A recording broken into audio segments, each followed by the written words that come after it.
નમસ્કાર પ્રણામ મિત્રો। જય માતાજી, જય શ્રીકૃષ્ણ મિત્રો। આજની વાર્તા એકવાર છેલ્લે સુધી સાંભળવા નમ્ર વિનંતી છે।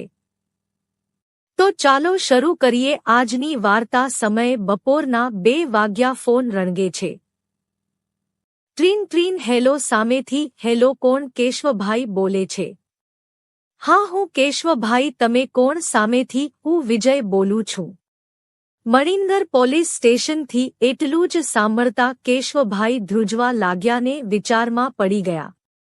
મારે ઘેર પોલીસનો ફોન? બધું બરાબર તો હશે ને? અચાનક શું થયું? કેટલાય સવાલોના ઘોડા દોડવા લાગ્યા। ખબર નહીં હકીકત શું હશે? તમારી છોકરી છે ને ઘરમાં? બંસરીના કેશવભાઈ હા છે ને સવારે જ એ એની ઓફિસે મૂકીને આવેલો। કેમ શું થયું એને? તમારી અને મિત કરીને છોકરા વિરુદ્ધ ફરિયાદ લખાવેલ છે। મિત કોણ છે? તમારો છોકરો જ ને। કેશવભાઈના હોશ કોશ ઉડી ગયા। આ બધું શું જવા થઈ રહ્યું છે?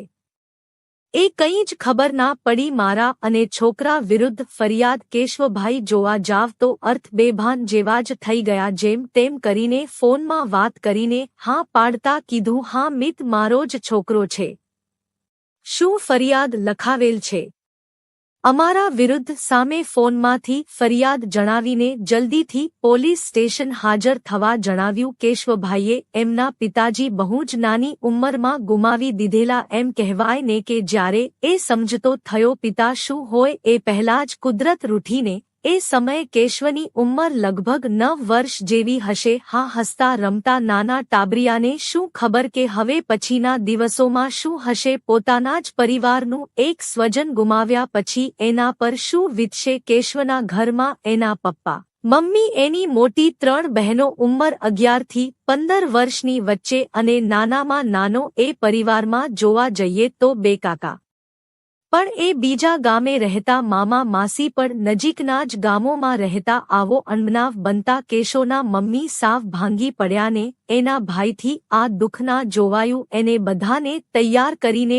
નજીકના પોતાને ધાંગરા ગામે લઈ ગયો ને એક ભાઈ તરીકેની શિસ્તબદ્ધ જવાબદારી પોતે ઉપાડી લીધી। કેશવના મામા સ્વભાવે બહુ જ માયાળુ ને દિલના બહુ જ સાફ। લોકો એને લાભુના નામે ઓળખે। પોતાના પરિવારની સાથે બહેનને સાથે રાખીને એના સંસારને સાચવીને બધાને આગળ લઈ જવાની એમની જવાબદારીમાં વધારો થયો। 5 બહેનો કેશવના મમ્મી મંજુને ગણીને અને ઘરના સભ્યોને ગણીને 11 લોકો। 5 બહેનો પ્લસ મમ્મી પપ્પા પ્લસ એક પોતે પ્લસ 2 બહેનનો પરિવાર બન્યો હતો। 5 બહેનો વચ્ચે એક જ ભાઈ એટલે બહુ જ લડકોશથી મોટો કરેલ ને ઘરમાં ઘણું માન। બહુ જ ભોળા એ લાભુ મામા એ એના ભાડિયાને એ સમયનું ઓલ્ડ એસએસ કરાવીને સારા નંબરે પાસ કરાવીને ઉચ્ચ ભણતર પૂરું પાડ્યું ને એમની ફરજ અદા કરી। સમાજમાં એક ઉચ્ચ દાખલો બેસાડ્યો ને ખરેખર એક કહેવતને સાર્થક કરી કે રામ રાખે એને કોણ ચાખે। સારા ભણતર પછી કેશવ એના મામાના જ ધંધા પર બેસવા લાગ્યો। એના મામાને કરિયાણાની દુકાન હતી એ ત્યાંથી જ ધંધો શીખ્યો ને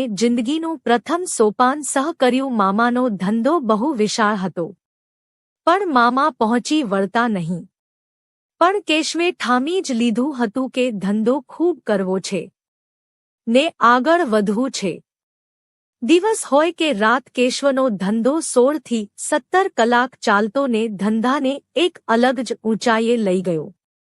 આ બધી જ પરિસ્થિતિમાં કેશવની 2 બહેનોના લગ્ન થયા। એક બહેન લગ્ન ના કરી શકે એવી હાલતમાં થઈ ગઈ। મામાના ઘરે દાદરા પરથી પડી ગઈને માથામાં લોહી જ મરી ગયું। માથામાં લોહી નીકળવાથી મગજ પર બહુ જ મોટી અસર પડીને મગજ કામ કરતું બંધ થઈ ગયું। એ ઉર્મિલા ત્યારે 12 વર્ષની હતી। જિંદગીમાં કંઈક સારા દિવસો આવવાની શરૂઆતમાં જ એક મોટો ઝાટકો મળી ગયો। બહેનનો ઈલાજ કરાવવાનો ગામડાની હોસ્પિટલોમાં એ સમયે ડોક્ટરો પ્રાથમિક નિદાન કરીને દવા આપી દેતા અને ખરેખર કેશવે એ જ અનુસર્યું। ગામડામાં સારા ડોક્ટરનો અભાવને ઘણા ડોક્ટરના રાય મુજબ આ બીમારીનો કોઈ ઇલાજ શક્ય નથી અને એમ માનીને પ્રયાસો ટાળી દીધાને આ મુસીબતને હવે જિંદગીભર સાથે લઈને જીવવાની ટેક લઈ લીધી. શરૂઆતના એ દિવસોમાં ઉર્મિલાને એટલી તકલીફ નથી પડતી ને એ સમયે કેશવના લગ્નની વાત ચાલવા લાગી. એ જમાનામાં તો પરિવારના મોટા સભ્યો કે એ પાકું જ હોય. અત્યારના સમય મુજબ પસંદગીનો મોકો ન મળે ને એમ પણ કેશવ 26 વર્ષનો થઈ ગયો હતો ને જોતા જોતા કેશવના ગોળધાણા વિરમગામ નજીકના સોકલી ગામે ઇન્દુ 19 વર્ષની રૂપાળી છોકરી સાથે કરી નાખ્યા. પરિવારના નામાંકિત લોકો એકઠા થયાને નક્કી કર્યું એ જમાનામાં છોકરો છોકરી એક સાથે મળી ના શકે એવા સંસારના નિયમોને સમાજની બીક. હવે આપ જ કહો આવા સમયમાં છોકરો છોકરી કેવી રીતે એકબીજાને સમજી શકે? છોકરી કે છોકરો એના પરિવારની શાખ બચાવવા કે વચેટનું માંડ રાખવા એ બાબતમાં સમર્થ થઈ જતા. બસ એમ જ કરતા કરતા એ લગ્નની ઘડી આવી ગઈ. ચોકલીની સફર ધાંગરા એ અટકીને નવી જિંદગીની શરૂઆત થઈ. કેશવની જિંદગીમાં ઇન્દુનું આગમન થયું. સંસાર ચલાવવામાં થોડી માથાકૂટ થવા લાગી પણ હિન્દુ એ બધું જ પોતાનું સમજીને જેમ સાકર ચામાં ભરી જાય એમ ભરી ગઈ. હિન્દુ સ્વભાવે ખૂબ જ શાંત અને બુદ્ધિપૂર્વકના નિર્ણયો લેવામાં માહે. કોઈપણ પરિસ્થિતિમાં એ યોગ્ય રસ્તો કાઢવાનો એ એની દાદીમાં એ શીખવ્યું હતું ને એ જ આજે પણ એ જ સંસ્કારને વળગી રહીને અને એનાથી તદ્દન વિરુદ્ધ કેશવ માણસ તરીકે એક નંબર પણ સ્વભાવે ઉગ્ર. એ પોતાના નિયમોને વળગી રહે ને કોઈને સાચો ના માને. હા ના જ માને. નાની ઉંમરમાં ઘણું બધું ગુમાવી દીધું તો વિશ્વાસ કોના ઉપર મૂકવો? સંસાર ચલાવવા થોડી તકલીફો વધવા માંડી કારણ કે હવે નવા વ્યક્તિનું આગમન થયું ને ઘણા લોકોથી આ સારી ખડી ના જોઈ શકાતી. ગામના શેઠ લાલુભાઈ અને ગામના લોકો કાન ભંભેરી કરવા લાગ્યા કે કેશવ હાથ સફાઈ કરે છે. હકીકત ફરિયાદ કરનાર એ લોકો હતા કે જેદી કદી સમયસર ધંધામાં પૈસા ના આપે અને ઘરવકરી લઈ જાય. કેશવ ઉધારીની બાબતમાં બહુ જ કડક કારણ કે મામાએ ઘણા પૈસા ઉધાર કરીને ખોયેલા પણ લાલુભાઈ સમજણા હતા. એમણે આ વાતની દરકાર ના કરીને આ વાત ગળે ઉતરી પણ નહીં. વાત આટલે અટકી નહીં ને કહેવાય જ છે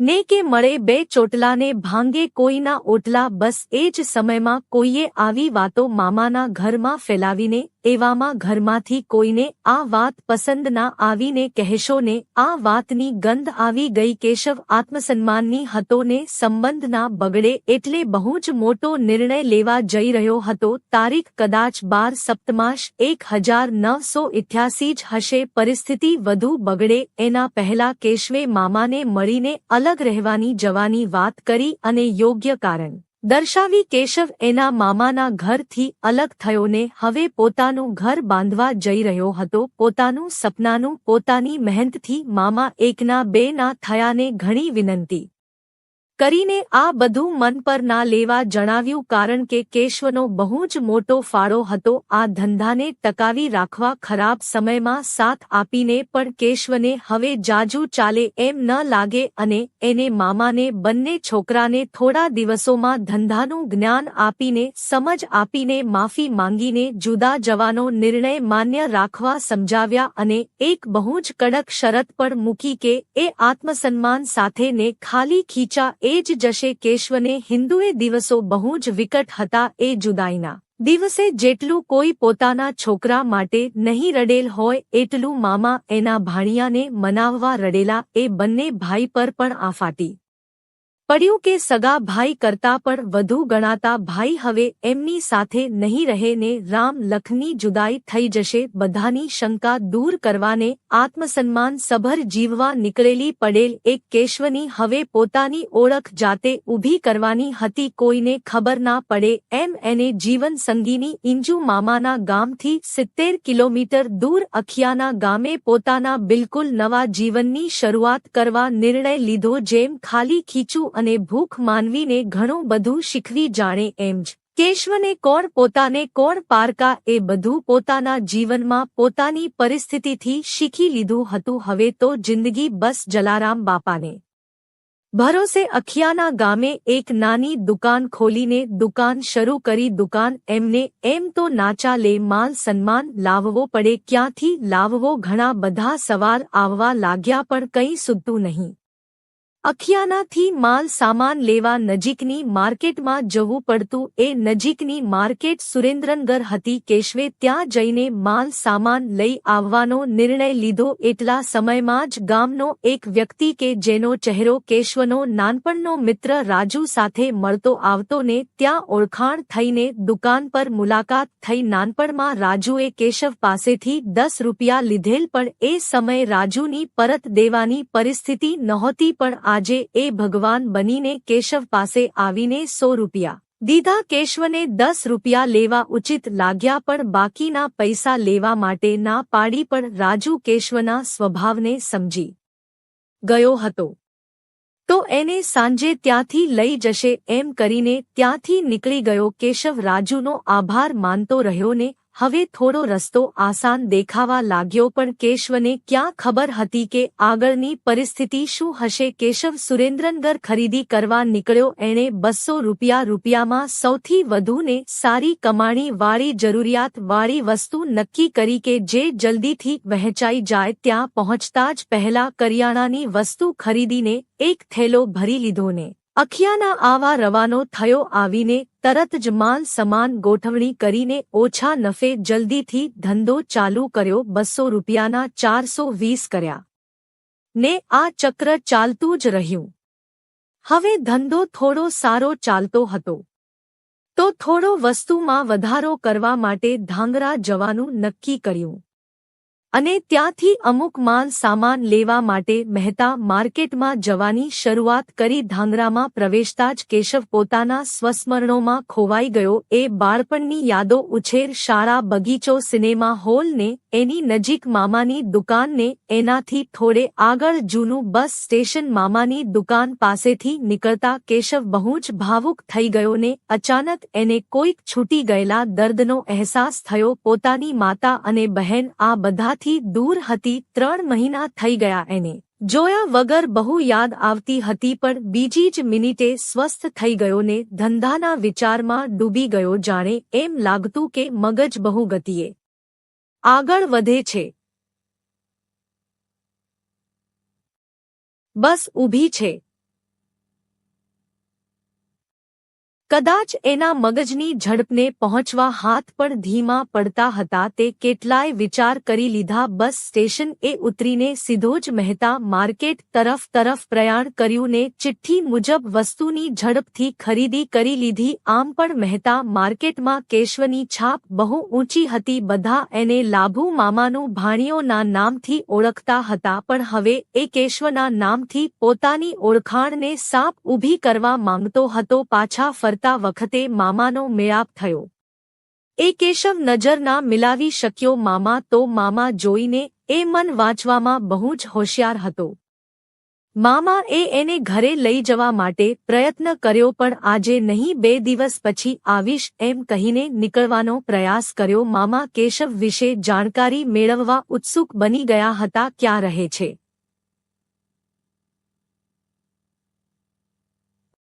શું કરે છે, હિન્દુ શું કરે છે?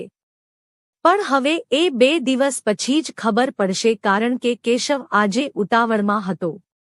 ખબર નહીં મામા સાથે આંખ ના મિલાવી શક્યો એટલે કે પછી સાચે જ એને ધંધામાં ઉતાવળ હતી. કેશવ 12ની બસમાં અખિયાના આવવા નીકળ્યો ને મગજમાં ઘણા બધા પાછા વિચારો શરૂ થઈ ગયા. ઇન્દુને હું શું કહીશ? ઘરે મામા મળ્યા હતા ને હું એમના માન ખાતર ઘરે જઈ પણ ના શક્યો. એ કેવી રીતે અત્યારે ધંધો સંભાળતા હશે? બંને ભાઈ શું કરતા હશે? ખરેખર મારા માટે એમને માન હશે? મમ્મી અને બહેન શું કરતા હશે? ઇન્દુ બિચારીને કેટલી તકલીફ પડતી હશે? અત્યારે ઘર સંભાળવાનું, ધંધો સંભાળવાનું ને ખંભે ખંભો મિલાવીને ઊભી રહે છે. તેમ છતાં કઈ મને ફરિયાદ પણ નથી કરતી. આ બધા વિચારો કરતા કરતા અખિયાના આવી ગયું. કેશવ ઝટપટ દુકાને પહોંચીને ફરી રોજ મુજબના કામે લાગી ગયો. 1 વાગ્યે ઇન્દુને વાત કરે છે. કે હવેના રવિવારે મામાને ઘેરે મળવા જવું છે. બહેન મમ્મીને ભાઈઓને મળવું છે. 3 મહિના થઈ ગયા છતાં હજુ મામા મને યાદ કરે છે. આજે જ બજારમાં મળી ગયા હતા ને હું વાત પણ ના કરી શક્યો. મારી હિંમત જ ખૂટી પડી. રવિવારનો એ દિવસ આવી ગયો. ઇન્દુને કેશવ ધાંગરા જવા નીકળી ગયા. ફરી વખત એક જૂની યાદો તાજી થઈ. આજે મામા અને બધાને મળવાની ઉતાવળ હતી એટલે બસ ધીમી ચાલતી હતી એમ કેશવને લાગતું હતું. આતુરતાનો અંત આવતા બસ ધાંગરા પૂજીને મોટા ડગલે મામાના ઘર તરફ પ્રયાણ કર્યું. ઘરે પહોંચતા જ કેશવ સીધો મામીને મમ્મીને મળ્યો ને બહેનની ખબર કાઢવા પહોંચ્યો. મામા એને જોઈને ખૂબ ખુશ થઈ ગયા. જવાબદારીના બોધથી કદાચ કેશવ પહેલા કરતા બહુ જ દુબળો પડી ગયો હતો ને હિન્દુ પણ સુકાઈ ગયો હોય એવું લાગ્યું. મામા અને ઘરના બધા સભ્યો સાથે બેસીને વાતોએ લાગ્યા. ઘરમાં માહોલ જાણે એમ જ બની ગયો કે રામ વનવાસથી પરત આવ્યા હોય. ઇન્દુ મામાની મદદ લાગી ગઈને કેશવને મામા વાતોએ વળગ્યા ને કેશવને મમ્મી અને બહેનને સાથે લઈ જવા પ્રસ્તાવ મૂક્યો અને 1 મહિના પછી લઈ જવાની અનુમતિ માંગી. હવે કેશવ મામાને બોજારૂપ બનવા નહોતો માંગતો અને હવે એમના પરિવારને થોડી જવાબદારીમાંથી મુક્ત કરવા માંગતો હતો ને મામાએ પ્રસ્તાવની મંજૂરી આપી. એ પણ ઘડીક રગ્સને સમજાવટ બાદ સાંજ પડતા કેશવ અને હિન્દુ પોતાના ગામે પાછા ફર્યા. મહિના પછી મમ્મીને બહેનને કેશવ લઈ આવ્યો ને મામાનું અહેસાન નહીં ભૂલી શકે એમ બતાવીને માફી માંગીને નીકળી ગયો. લગ્નને 1 વર્ષે કેશવને ઇન્દુને ત્યાં છોકરાનો જન્મ થયો. ખબર નહીં ઈશ્વરને મંજૂર નહીં હોય એમ એ નાનું જન્મેલ બાળક 6 દિવસમાં તો ભગવાનને વહાલું થઈ ગયો. ખબર નહીં હજુ શું હું ચૂકવવાનો બાકી હશે એમ વિચારીને દુઃખી થઈને ભગવાન પાસે આજીજી કરતો રહ્યો. હવે વડીલોના સમજાવટથી એ સમયમાં ભગવાનમાં શ્રદ્ધા વધતી ગઈ પણ થોડી આડિત પણ લાગી ગઈ. પાન મસાલા ખાવાના ચાલુ કરી દીધા. માનતાઓ લીધી ને બાધાઓ લીધી. કેશવ ખરેખર બહુ જ ભાંગી પડ્યો હતો પણ ઇન્દુના સાથે એને ભાંગવા ના દીધો ને ફરીથી એક સજ્જન જેવી જિંદગીની શરૂઆત કરવા સમજાવ્યું. બીજા વર્ષે ફરીવાર એક નાના બાળકનો જન્મ થયો. આ વખતે એક મસ્ત છોકરીનો જન્મ થયો જે કલવર કરતી ને ખિલખિલાટ હસતી ને કેશવને એની બધી જ કુટેવોને ચિંતામાંથી મુક્ત કરવા સજ્જન થઈ ગઈ હતી. ભગવાનની શ્રદ્ધાના લીધે એનું નામ બંસરી પાડ્યું. કેશવને ઇન્દુનો આ નાનો પક્ષીનો માળો ધીમેથી પણ બહુ જ સારી રીતે ઉછેર પામતો હતો. એમ કરતા કરતા બીજા 2 વર્ષ નીકળી ગયા ને કલવર કરતી એક છોકરી શ્રેયાનો જન્મ થયો ને ઘરમાં ખુશીનું મોજું ફરી વળ્યું. આ બધી જ પરિસ્થિતિમાં કેશવનો ધંધો બહુ જ મોટા પાયે વિકસી ગયો હતો ને કહેવાય છે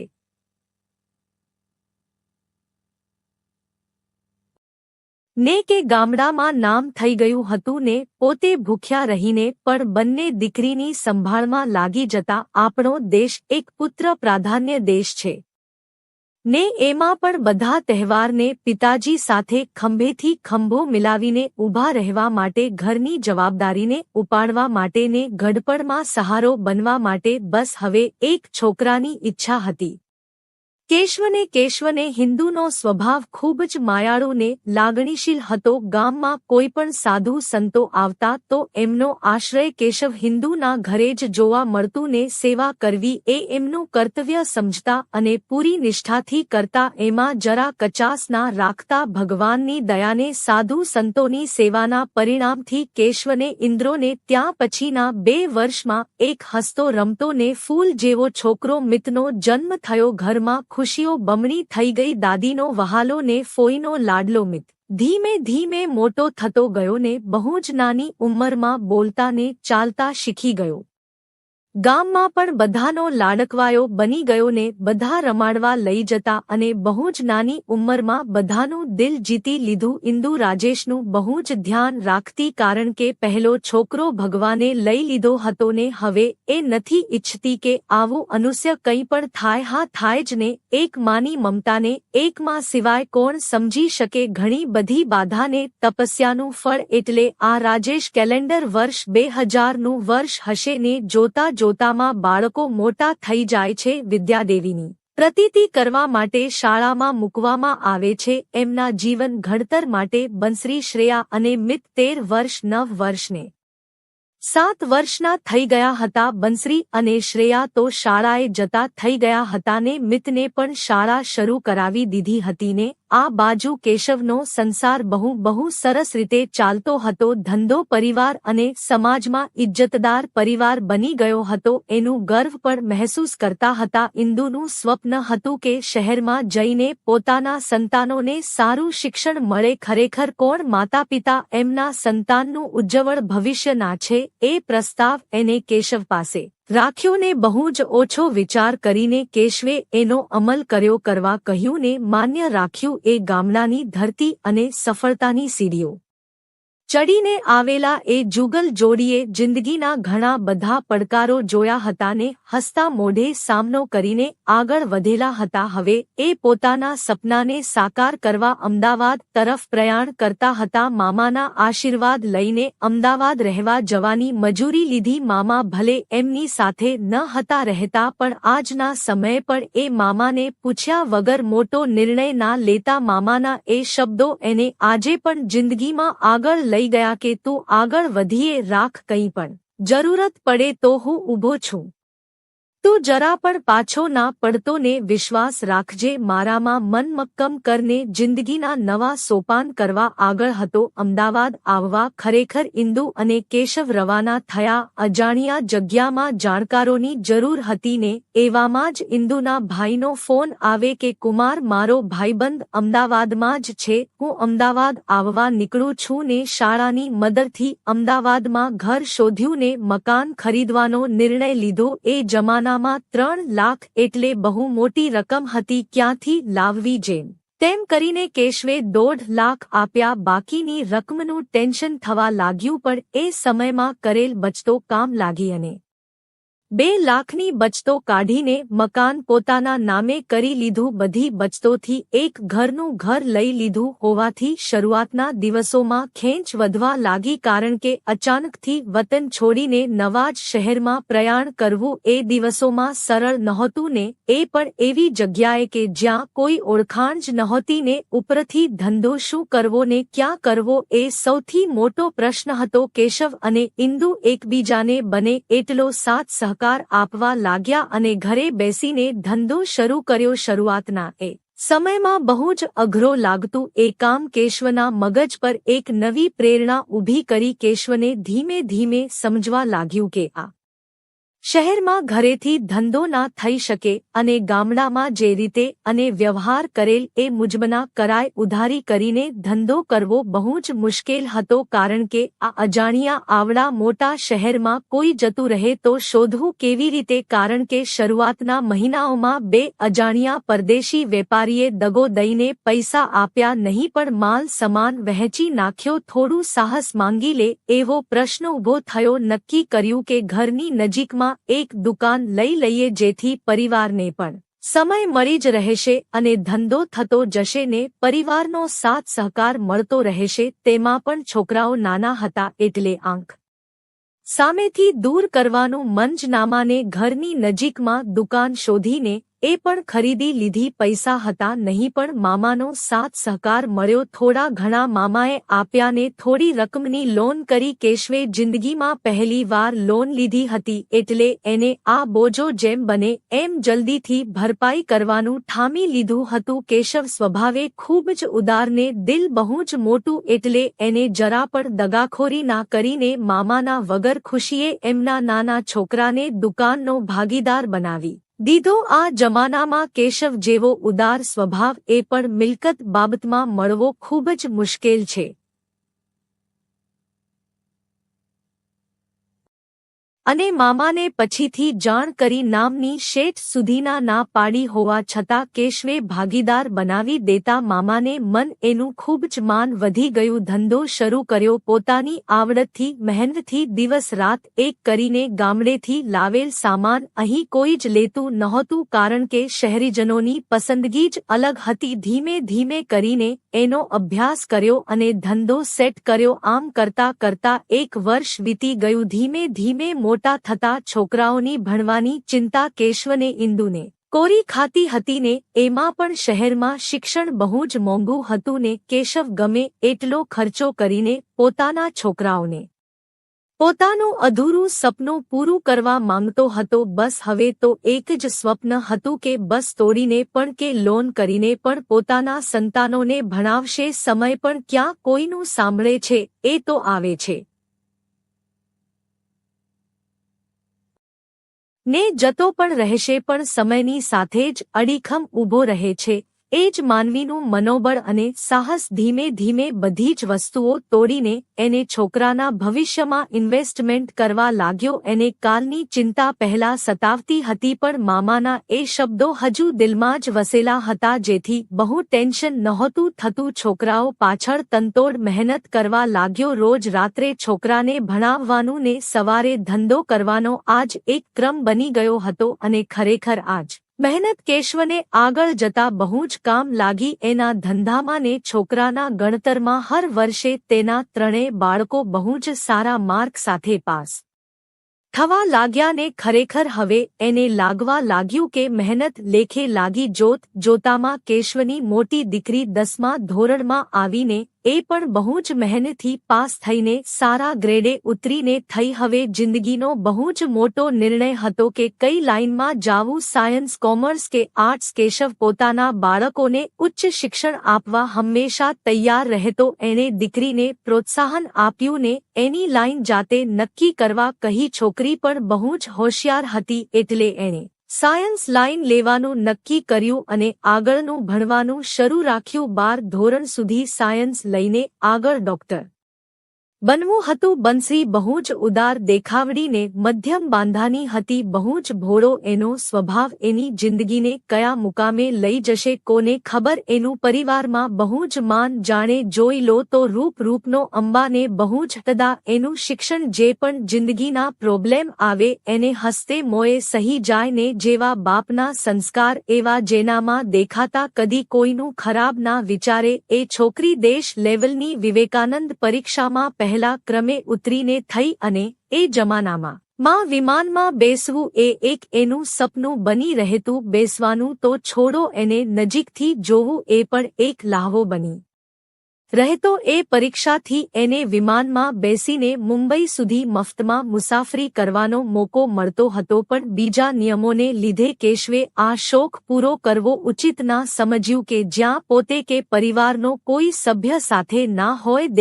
દેખતા 12મું ધોરણ પણ પતી ગયું ને 57% ઉત્તીર્ણ થઈ. એ જમાનામાં 57% સાયન્સના એટલે એનસી કોમર્સના ગણાતા. કેશવની છાતી ગદગદ થઈ ગઈ. એને આગળ ભણવાની તમન્ના લાગી. કેમ ના લાગે? પોતાનું અધૂરું સપનું પૂરું કરવાની મોકો મળતો હોય તો દીકરીને મનોબળ મક્કમ કરીને આગળ વધા જણાવ્યું ને કોલેજ શરૂ કરાય. ધીમે ધીમે એ કોલેજના 3 વર્ષ પણ પૂરા થઈ ગયા તો બીજી તરફ કેશવ બીજા બાળકોના સપના પૂરા કરવામાં લાગી ગયો અને ધંધો પણ વિકસાવવા લાગ્યો. બંસરીએ સાયન્સની બાયોલોજી લાઇન લીધી તો નાની બહેને ગણિતની લાઇન લીધી. એ સમયમાં કેશવનો નાનો છોકરો પણ 10મામાં આવી ચૂક્યો હતો. બાપ દાદાનો ધંધો ભવિષ્યમાં આગળ વધારવા માટે એણે પહેલેથી જ મગજમાં ગણિતનું ઘર બનાવી લીધું હતું. કેશવ ભણવાની બાબતમાં કોઈ દિવસ રોકટોક ના કરે, પણ બંને બહેનોએ સાયન્સ લાઇન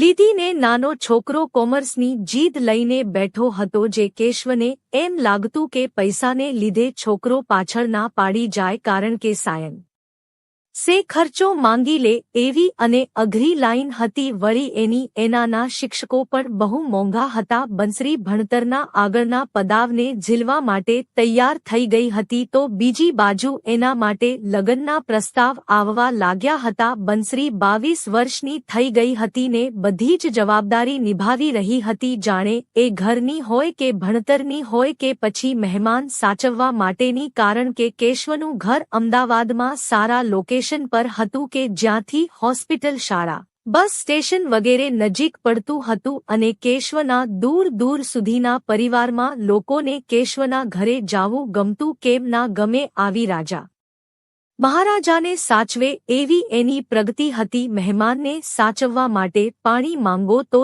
દૂધ ધરી દે, પણ પોતાના માટે શું એ કદીના વિચારે? ખરેખર આ ગુજરાતી કુટુંબમાં જ્યારે છોકરા છોકરી માટે ઠેકાણા શરૂ થાય ત્યારે ઘરમાં પોતાના પારકા દેખાવા લાગે ને બન્યું એમ જ બંસરીને ભણવું હતું ને કહેશું ને હવે સમાજની રૂએ અને સારા ઠેકાણા હાથ પડતી ના વહી જાય એની બીકે ઉતાવળ કરવા લાગ્યો, કેમ કે એમના પરિવારમાં ના તો કોઈ એટલું ઉચ્ચ શિક્ષણ લીધેલ હતું કે ના તો બંસરી જેવી સંસ્કારી ને દેખાવડી છોકરી હતી ને ના તો કોઈનો આધાર હતો બંસરીને આગળ ભણવું હતું.